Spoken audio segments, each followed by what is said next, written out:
আসসালামু আলাইকুম। এখন আমার বাসায় বাজার করে নিয়ে আসছে। এখন বাজারে ব্যাগটা খুলে দেখি আসলে এই ব্যাগের মধ্যে কি রাখা আছে। এটার মধ্যে মুরগি। ও, মুরগি নিয়ে আসছে বাজার থেকে। দেখা যায় এইগুলি হলো গলা, গিলা আর মুরগির পা।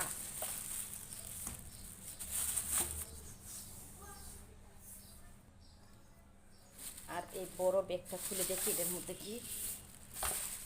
এটার মধ্যে হলো মুরগি।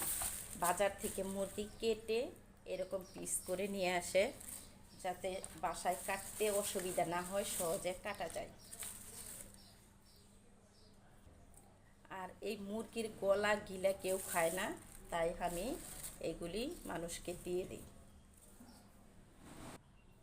সব সময় আমার বাসায় মুরগি কিনতে হলে এইভাবে মুরগি কিনে কেটে তারপর নিয়ে আসে পিস পিস করে, তাহলে আবার বাসায় বেশি কষ্ট হয় না, খুব সহজে মুরগিগুলি কেটে কুটে রান্না করতে পারি। এই মুরগিগুলি তো আর সব একদিনে রান্না করা যাবে না, আর রান্না করলে খাওয়া হবে না, তাই আমি একটা বেস্ট এবং লেগ পিস করে আমি প্যাকেট করে করে রাখবো। এই যে একটা লেগ পিস, আরেকটা পেস্ট, এভাবে রেখে দিচ্ছি। যখন রান্না করব এক প্যাকেট করে বের করে করে রান্না করব।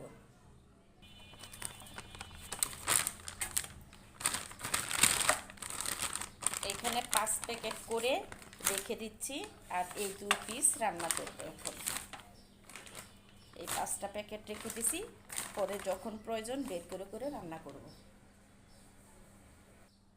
আর আমার এই মুরগি বাক করে প্যাকেট করাটা যদি আপনাদের ভালো লেগে থাকে, তাহলে শখের খামার বাড়ি পেজটা ফলো দিয়ে পাশে থাকবেন। সবাইকে অনেক ধন্যবাদ। আল্লাহ হাফেজ।